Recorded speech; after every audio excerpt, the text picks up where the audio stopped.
મધુ બોલો. અહીંયા બે બોલો. મારે તને એક વાત કહેવી છે. હા બોલો ને. આપણે આપણા મા બાપ રહ્યા હા એને આપણે શું માનીએ? આપણે મા બાપ માને. મા બાપ જ માને. હા પણ સાચી હકીકત શું એ ખબર? શું? મા બાપ રહ્યા ને મા બાપ હા એ હાલતા ચાલતા આપણા ઘરમાં હાલતા ચાલતા ભગવાન છે. માતા પિતા રહ્યા નહીં, ભગવાન માનવા છે કા? ભગવાન માનવા જોઈએ. આપને જન્મ દીધો ત્યારે આપણે અહીંયા બેઠા, આવ્યા દુનિયા આ દુનિયામાં આવ્યા આપણે અહીંયા બેઠા એના કારણે. મા બાપ હતા એટલે આ જે કંઈ સંસારમાં સૃષ્ટિ રહી છે ને તો કેના થકી છે? મા બાપ હતા. મા બાપ થકી નથી. એ આમ છે લેવા દુનિયામાં દુનિયામાં આપણે લેવા. તો બધું જોઈ શકીએ. તને તને તારા મા બાપે જન્મ આપ્યો, મને મારા મા બાપે જન્મ આપ્યો. હું ત્યારે અહીંયા આનંદ કરી રહ્યો છું, બરોબર? એ વાત તમારી તો સાચી. એ ભગવાન પણ એ જ કહેવાય હાલતા ચાલતા ભગવાન. આપણે એને માનતા નથી ભગવાન. હા ભગવાનને ગોતવા તો આપણે બધે જાય. બધે અડિયું કાઢી હા ભગવાન ઘરમાં બેઠેલો, એને સારી રીતે ખવડાવી તો ભગવાને રાજી થાય. ભગવાને રાજી થાય. એ આપણા ઈ ભગવાન એમ કે અહીંયા આવીને મારી વાય ખોટા પૈસા બગાડવામાં તમારા મા બાપ ભૂખ્યા હે ને એને એને કંઈક બેઠકું રોટલો ખવડાવે ને આની આતેડી ઠારો તો ભગવાન રાજી જ છે. કે ગોતવા જવાની કે જરૂર ગોતવા જવાની જરૂર નથી. અને અમુક માણસો એવા બગડ્યા છે કે મા બાપની કઈ પરવા જ નથી કરતા. અનાથ આશ્રમ ખુલ્યા, બોલો, હા, સાચી વાત. અનાથ આશ્રમ ખુલ્યા. એમ દીકરા નહીં હોય હોય, હે હૈસી ને હોય તો ખરા ને.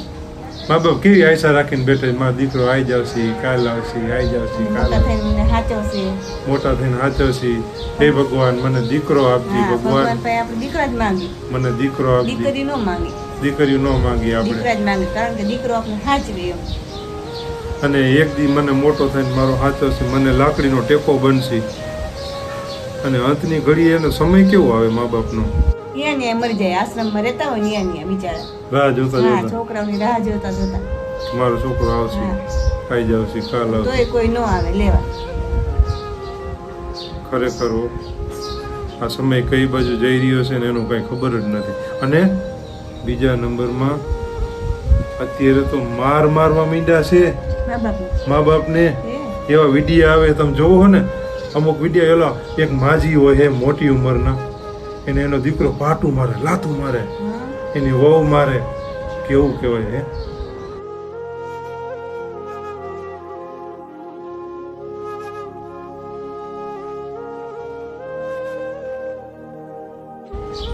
પછી એને એના છોકરા મારશે.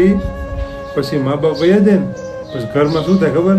એ ભગવાન વયો ગયું એમ સમજી લેવાનું. પછી એને ઘરમાં કષ્ટી આવે ને દાણા જોરા એ જાય. ક્યાં જાવ? ભૂવા પાસે ઈ હારું. દાણા જોવા. મા બાપને સાચવવું મા સારું બાપને તો કા? હાંચવા હોત તો દાણા ન જોવા પડત, તો રોટલાનો વાંધો ન આવત, જિંદગીનો વાંધો ન આવત. પણ ઈ સમજ આવું જોઈએ ને. છેલ્લે લગી માણસ ન સમજાવ. છેલ્લે લગી સમજાતું નથી માણસોને. માણસ પાછો જ નથી વળતો હો. મિત્રો, આપણા મા બાપ રહ્યા ને આ જન્મમાં આપને મળ્યા છે ને તો એનો ઉપકાર કરજો. ઈ જ આપણા ભગવાન છે. એ જ આપણા ભગવાન છે. કે ગોતવા નથી જવું. ગોતવા ક્યાંય જવાનું નથી. અને સારી રીતે સાચવજો ભગવાન. અમારી આ બસ આટલી વિનંતી છે કે મા બાપ રાજી રહેવા જોઈએ. એ આપણા ઘરનો રાજા કહેવાય. આપણા બાપ હોય ને એ આપણા ઘરનો રાજા કહેવાય. એને રાજાની જેમ રાખજો. માને હે ને માતાની જેમ રાખજો ભગવાન. માતાજી સાક્ષાત માતાજીની જેમ એને સાચવજો ભગવાન. તમારા ઘરમાં કોઈ દી વાંધો નહીં આવે. આટલી જ હું ઉમ્મીદ રાખું છું. જય માતા પિતા.